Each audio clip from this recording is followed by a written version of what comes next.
Bonjour, nous sommes encore en 2022, dans le site de l'Institut Docteur Angélique, dans une série de vidéos magnifiques, extrêmement nourrissantes.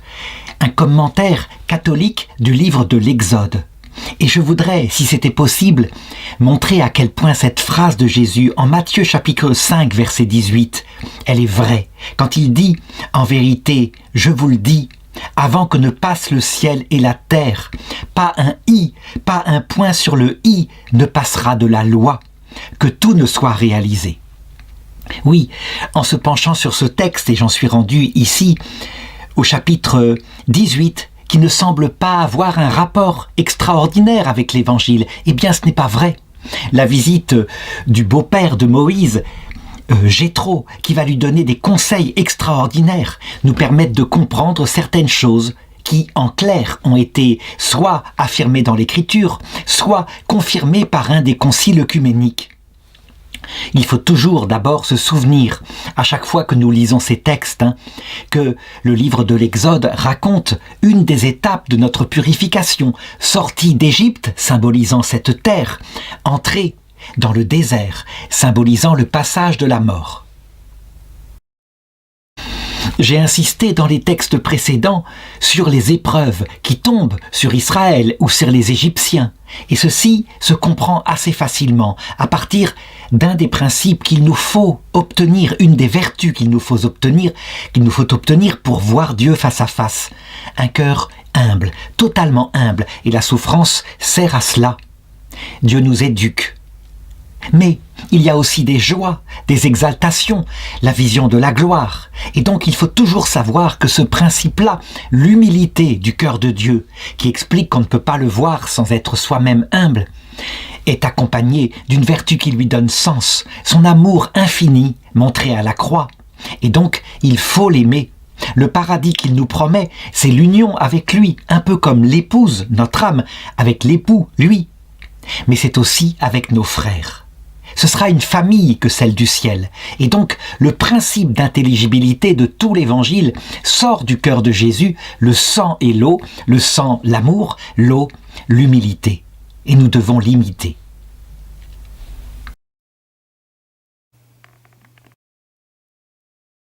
À partir de là, tout prend sens dans l'écriture. Je sais qu'il peut y avoir certaines critiques des exégètes modernes qui disent « mais il fait des interprétations allégoriques ». Et donc on peut tout dire avec un peu de poésie. Oui, mais je ne les fais pas n'importe comment. Je les fais dans le sens de ce que m'enseigne la foi catholique.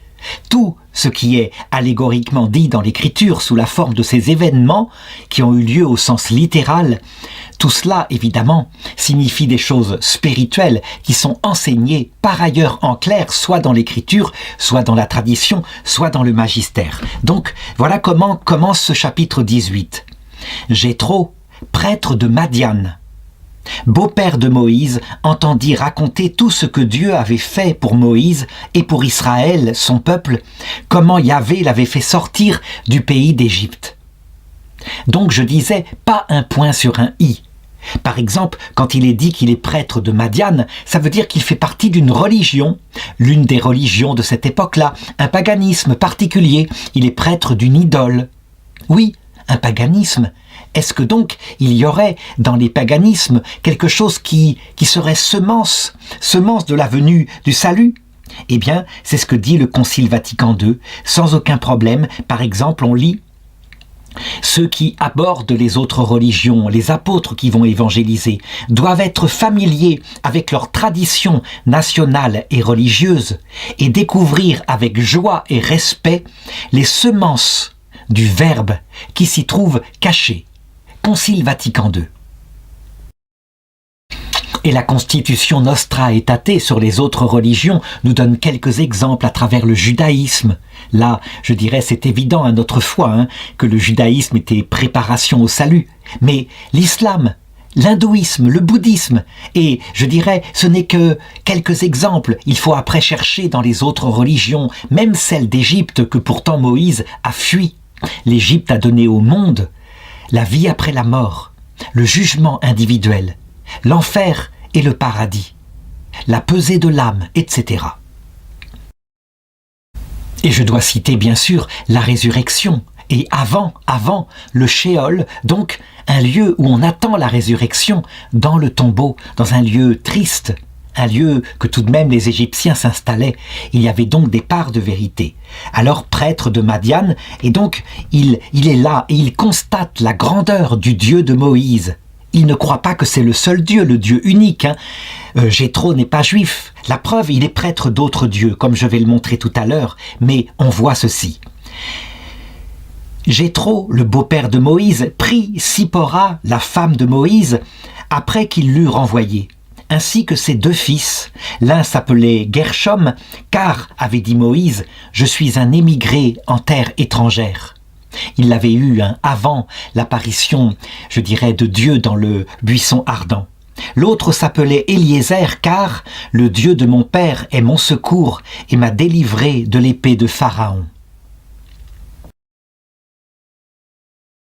Donc Jéthro, le beau-père de Moïse, vint trouver Moïse avec ses fils et sa femme au désert où il campait, à la montagne de Dieu.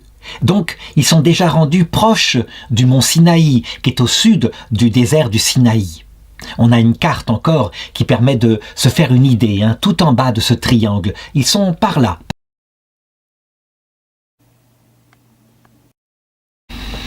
L'on dit à Moïse, « Voici ton beau-père Jéthro qui vient vers toi, accompagné de ta femme et de ses 2 fils. » Moïse sortit à la rencontre de son beau-père, se prosterna devant lui.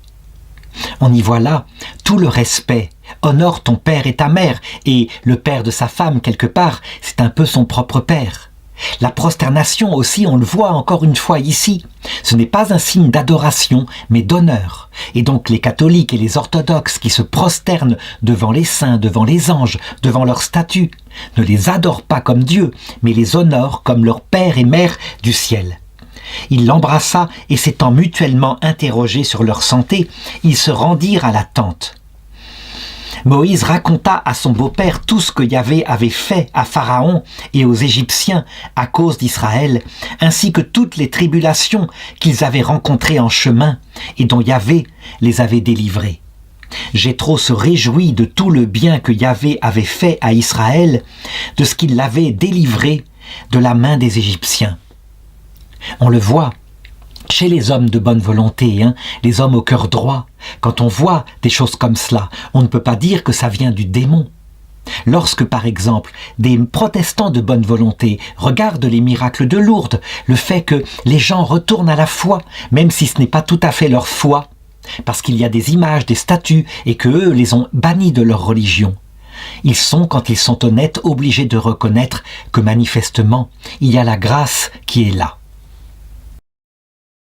Et voici maintenant la parole, le jugement que donne Jéthro, et qui vraiment manifeste les semences de la vérité présente, y compris dans les paganismes anciens.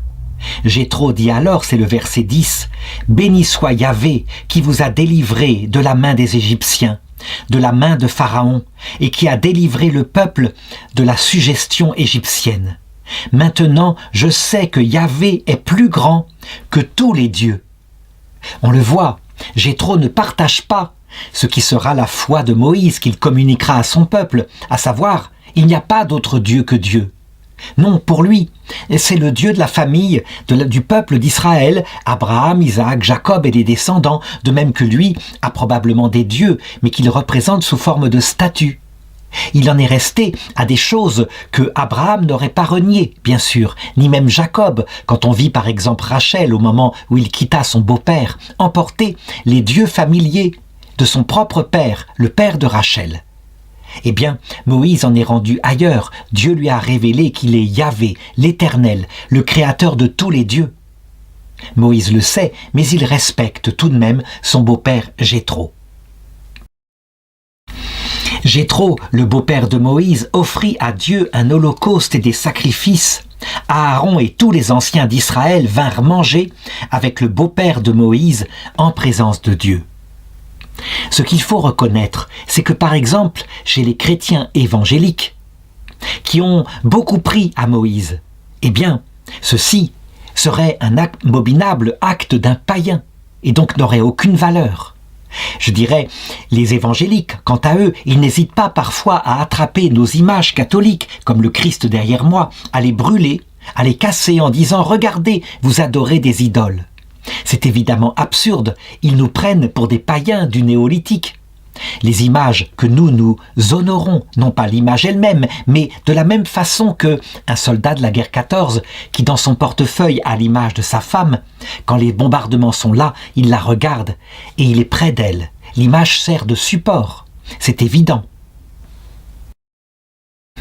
On le voit donc, les protestants, en gardant comme essentiel, comme étant fondamentale la foi de Moïse, eh bien, ils ont éjecté ce qu'on appelle, nous, catholiques et orthodoxes, la communion des saints. Donc le fait que Dieu nous aide avec des créatures célestes, les anges et les saints qui sont avec lui.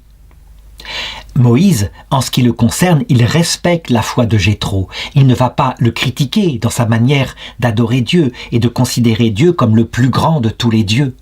Non, on peut respecter, comprendre les semences qui sont en autrui, et puis savoir que Dieu les prépare, ces hommes-là, et en particulier le beau-père de Moïse, il le prépare à la vérité tout entière. Quant à nous, catholiques, évidemment, nous pouvons assumer dans les autres religions des parts qui sont vraies. Véritablement, par exemple, notre communion des saints nous permet d'accepter ce que les animistes croyaient, à savoir que on peut aider les morts par notre prière, qu'ils sont vivants, qu'ils sont dans le shéol entre ce monde et l'autre, qu'ils ont besoin de notre aide. Et nous pouvons les aider à progresser vers le paradis. Alors justement, parlons de cette aide qui est là signifiée maintenant dans la suite du texte, dans un sens évidemment allégorique, le sens littéral n'étant pas celui-ci. Donc, le verset 13, « Le lendemain, Moïse s'assit pour rendre justice au peuple, tandis que le peuple demeurait debout auprès de lui du matin au soir. » Le beau-père de Moïse, voyant tout ce qu'il faisait pour le peuple, lui dit « Comment t'y prends-tu pour traiter seul les affaires du peuple? Pourquoi sièges-tu seul alors que tout le peuple se tient auprès de toi du matin au soir ?» Moïse dit à son beau-père, « C'est que le peuple vient à moi pour consulter Dieu. » Il y a un deuxième aspect qu'il faut considérer comme bien, comme vrai, comme beau. C'est ce qu'on appelle la philosophie réaliste, autrement dit, le bon sens devant le réel. Jéthro, c'est un homme de bon sens, il voit que Moïse est surbooké par toutes les activités qui lui sont données. On lui réfère toutes les affaires, les petites, les grandes, les conflits entre le peuple, et il les traite toutes lui-même. C'est évidemment trop fort pour un seul homme. Et donc, son conseil va être un conseil réaliste que n'importe qui aurait pu donner. Il n'y a pas besoin d'être juif, d'être chrétien pour dire ce qu'il va dire. Qu'est-ce que cela nous annonce? Eh bien, tout ce que nous avons acquis, même dans d'autres religions, comme vrai, comme bien, comme beau, tout cela sera assumé, gardé. Ça ne disparaîtra pas. On pourrait dire, avec certains évangéliques très durs, ce n'est pas vrai. Tout ce qui n'est pas avec le Christ, détruit. Et donc, ne sera gardé que ce qui a été fait avec le Christ. Ce n'est pas comme ça que Jésus a agi, bien au contraire. On le voit, tout le judaïsme que nous avons ici, et donc Moïse, qui a vécu 1500 ans avant Jésus-Christ. Jésus assume les préparations qu'il a données à son peuple. C'est ce que j'ai dit avec le point sur le « i » dans les textes et dans la geste de Moïse. Au point d'ailleurs que Moïse est présent à la transfiguration avec Élie et qu'il s'entretient avec Jésus de ce qui va lui arriver bientôt. Donc, eh bien, pareil, lorsqu'un jour, les philosophes grecs, qui sont des philosophes réalistes, avec le plus grand d'entre eux qui est Aristote, qui fut le précepteur d'Alexandre le Grand, lorsqu'ils envahirent Israël, eh bien, les Juifs, certes, combattirent quand ils voulurent leur imposer leurs mœurs, leur faire abandonner la loi de leur père. Mais ils furent assez intelligents, les frères Maccabées, pour garder ce qu'il y avait de vrai chez eux. Donc, ce qui était vrai en philosophie, comme la notion d'âme spirituelle qui n'est pas faite de sang, le sang n'étant que le symbole de cette âme qui survit à la mort. La notion d'Hadès, donc un séjour entre ce monde et l'autre où les âmes sont. C'est un mot grec et les Juifs l'assumèrent complètement. Ceci prouve l'intelligence de ce peuple, qui, à l'image de ce que fait maintenant le catholicisme, est capable de prendre partout la vérité où elle se trouve. De même, cela veut dire que lorsque nous serons dans l'autre monde, eh bien, tout ce que nous aurons compris, appris par notre expérience ou par nos lectures saines, tout cela sera gardé. Alors certains disent, mais non, ce sera transfiguré quand nous verrons Dieu face à face. Oui, ce sera transfiguré, mais ce sera gardé. Je veux dire par là que Dieu, dans la vision béatifique, n'élimine pas du tout les acquis de ce qui aura été notre préparation avant. Il les transfigure, il les illumine et elles nous serviront. Par exemple, notre expérience sur la terre nous permettra d'aider concrètement ceux qui seront encore en chemin. Et c'est pourquoi, je le montrerai tout à l'heure, quelquefois la Vierge Marie confie à la grand-mère sa petite fille qui est encore sur la terre pour qu'elle la conduise au paradis. Tout simplement parce que la grand-mère, elle a eu les mêmes états d'âme, les mêmes phases, la même adolescence que la petite fille. Et donc elle sera la mieux placée parce qu'elle l'aime et qu'elle ne la juge pas pour l'aider à progresser.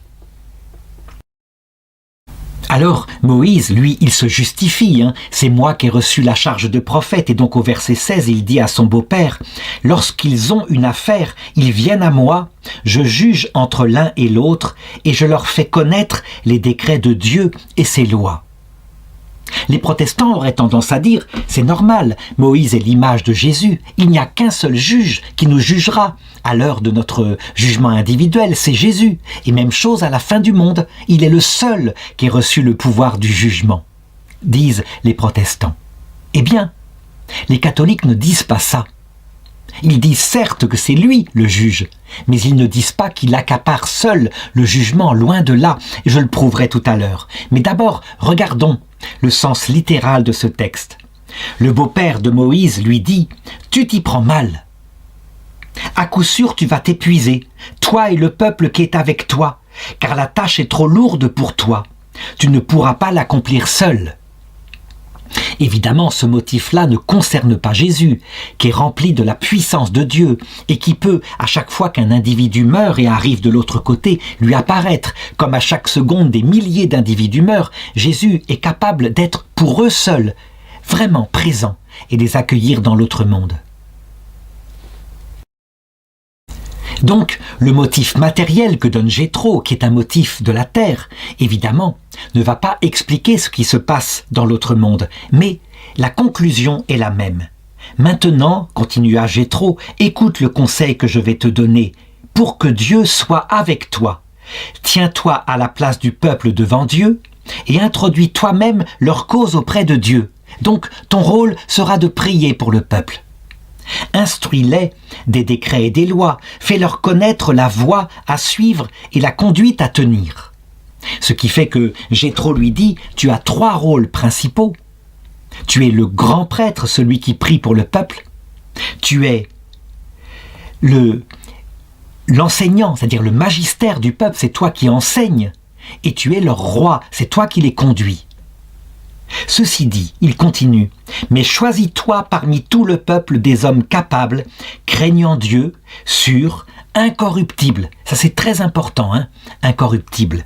« Établis-les sur eux comme chefs de milliers, chefs de centaines, chefs de cinquantaines, chefs de dizaines.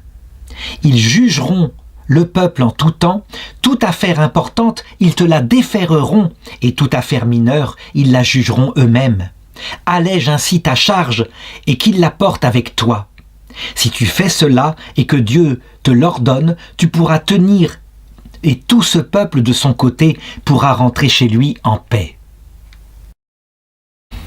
C'est un conseil de bon sens, évidemment. Ça s'appelle le principe de subsidiarité. On délègue les choses qui peuvent être déléguées au niveau local, au niveau d'une famille, au chef de famille, donc le chef d'une dizaine, et puis, quand c'est plus important, etc. Ce principe est utilisé dans tous les gouvernements sensés. Moïse, au verset 24, suivit le conseil de son beau-père et fit tout ce qu'il lui avait dit. Moïse choisit dans tout Israël des hommes capables.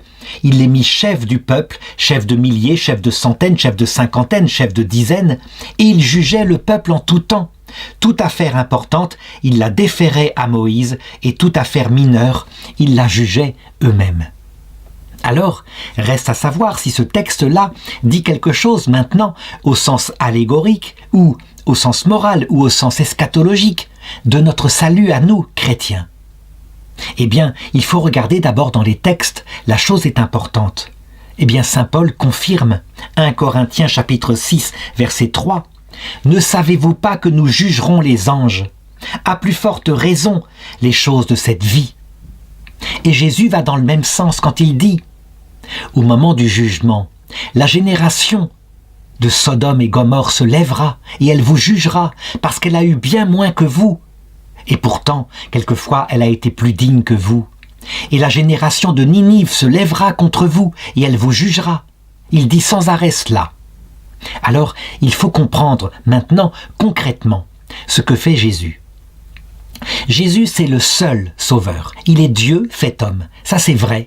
Donc, chez les protestants évangéliques, nous partageons avec eux la même foi. Mais eux disent, c'est le seul juge, le seul sauveur, et donc il n'y en a pas d'autre, c'est aussi le seul Père. Et nous répondons, mais qu'est-ce qu'il a fait quand il nous a créés, nous, hommes et femmes? La première chose qu'il nous a dit, c'est de faire de nous des pères et des mères. Il l'a dit à Adam et Ève, multipliez, soyez féconds, donnez la vie. Ce qui veut dire que la paternité, la maternité, descendent de Dieu seul, de Jésus-Christ le Verbe dans sa divinité, mais que Jésus-Christ ne garde pas pour lui, n'accapare pas, il aime déléguer. Il applique le principe de subsidiarité. Pourquoi le fait-il? Est-ce que c'est parce qu'il en a besoin, que c'est une tâche trop grande? Non, bien sûr, il est Dieu, il est tout-puissant, mais c'est parce qu'il est humble et amour, toujours le même principe dont je parlais tout à l'heure. Ça veut dire que, comme un père, qui pourrait faire les travaux pour ses enfants, eh bien, il demande à ses enfants de les faire pour qu'ils apprennent. Et il leur confie de grandes responsabilités. Maintenant, il faut comprendre qu'il s'adapte à notre nature et qu'il nous a fait pour vivre en famille. Et donc au ciel, il n'en sera pas différemment. Nous ne serons pas des individus solitaires. C'est en enfer que les démons et les damnés sont des solitaires, ne pensant qu'à eux-mêmes. Au paradis, c'est une vraie église. Et donc, quand quelqu'un a été humble devant lui et l'a aimé, qu'il arrive au paradis, que fait Jésus? Bien, il lui dit, « En peu de choses, tu as été fidèle, je vais t'établir sur beaucoup. » Et beaucoup, c'est quoi? Eh bien, c'est pour aider au salut des âmes qui sont en chemin sur la terre, bien sûr. Avec au sommet, il a donné tout son pouvoir à la reine de son cœur, la Vierge Marie. Et puis ensuite aux saints et aux anges. Et la Vierge Marie, qui est toute humble, n'arrête pas de déléguer. Ce qui fait que, à l'heure de notre mort, lorsque nous arriverons, nous ne serons pas accueillis par Jésus seul. Les textes le disent sans arrêt. Par exemple, quand Jésus en parle au grand prêtre qui l'interroge en lui demandant « Es-tu le Messie, le Fils du Dieu Très-Haut » Alors il répond aussitôt « Je le suis, et vous verrez le Fils de l'homme siégeant à la droite de la puissance de Dieu et venant avec les nuées du ciel. » Certains se demandaient, mais c'est quoi les nuées du ciel? Eh bien, d'autres textes le précisent. Par exemple, Marc chapitre 8, verset 38. Le Fils de l'homme, quand il viendra dans la gloire de son Père avec les saints anges. Et puis, il y a aussi les saints, ça veut dire les âmes de ceux qui sont morts, quand il est dit que son retour, eh bien saint Paul le décrit, nous qui serons déjà dans le ciel, nous viendrons avec lui, et nous qui serons encore sur terre, nous serons réunis à ceux qui nous rejoindront. Alors maintenant, concrètement, est-ce que ça nous apporte quelque chose? Les protestants disent, ça sert à rien, le Christ il est tout. Et donc, il ne sert à rien d'avoir par exemple l'apparition de la Vierge Marie à l'heure de notre mort. Il se trompe. Certes, le Christ peut tout. Mais quand quelqu'un, par exemple, quelqu'un qui a commis un crime, est accueilli par la personne qui l'a tué, à l'heure de sa mort, et que cette personne-là n'est qu'amour et proposition de pardon, qu'elle a prié pour lui, elle, qui a pourtant été tuée, quand quelqu'un est accueilli par le martyre qu'il a lui-même commis, par exemple un soldat romain qui a assassiné quelqu'un comme la petite Lucie, comme Agnès, comme Cécile, Anastasia, eh bien, La puissance de cette apparition de la victime est très forte. De même, quand une maman est accueillie par l'enfant qu'elle a avorté et qui lui a pardonné, qui l'introduit auprès du Christ, qui lui montre qu'un pardon est possible, qu'elle ne savait pas, qui prend sa défense. Mais c'est une aide précieuse, bien sûr. Certes, l'enfant juge sa mère quelque part, et la mère est toute rouge de ne pas avoir écouté ce que disait l'Église. Elle n'en revient pas, elle croyait que cet enfant n'existait pas, que c'était son corps. Et pourtant ce n'est pas vrai. N'empêche que ce jugement en vérité est accompagné d'amour et d'humilité, donc de pardon, c'est une évidence.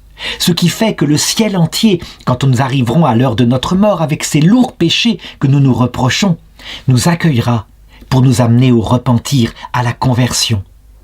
Puis, si jamais nous sommes encore dans le shéol, si le ciel ne vient pas tout de suite, alors il viendra nous aider. Le shéol n'est pas un lieu définitif, nous devons y progresser. C'est le désert que je suis en train de raconter ici avec l'histoire de Moïse. De même, lorsque nous serons au purgatoire après la venue du Christ, lorsque notre jugement individuel aura eu lieu, mais que nous aurons encore quelques petites choses à purifier dans notre cœur, eh bien, ils viendront nous aider. Ils ne nous laisseront pas tout seuls dans la solitude totale. Il y aura des moments où ils viendront nous consoler, parce que il ne s'agit pas seulement de souffrir pour acquérir un cœur humble, il s'agit aussi d'être aimé, consolé, pour y être plein de reconnaissance. Amour et humilité venant du ciel nous aident à progresser vers la vie éternelle. Que dire encore sur cette communion des saints, cette subsidiarité que nous voyons ici décrit dans le texte de l'Exode? Eh bien, que les anges eux-mêmes y participent. Au fur et à mesure que nous arrivons dans la vision béatifique, nous qui sommes passés par la terre, eux qui n'ont jamais eu de corps, eh bien ils s'effacent et ils délèguent le rôle d'ange gardien à quelqu'un qui est proche de nous. La Vierge Marie le promet, si nous disons un seul « Je vous salue Marie » de notre cœur, dans notre vie, elle sera présente à l'heure de notre mort, puisque la prière le demande, elle le promet. Même chose, si nous avons un saint préféré, que ce soit notre grand-mère ou Sainte Thérèse de l'Enfant Jésus, ils seront là à l'heure de notre mort. Si notre grand-mère est encore au purgatoire, elle recevra la permission de venir tout de même.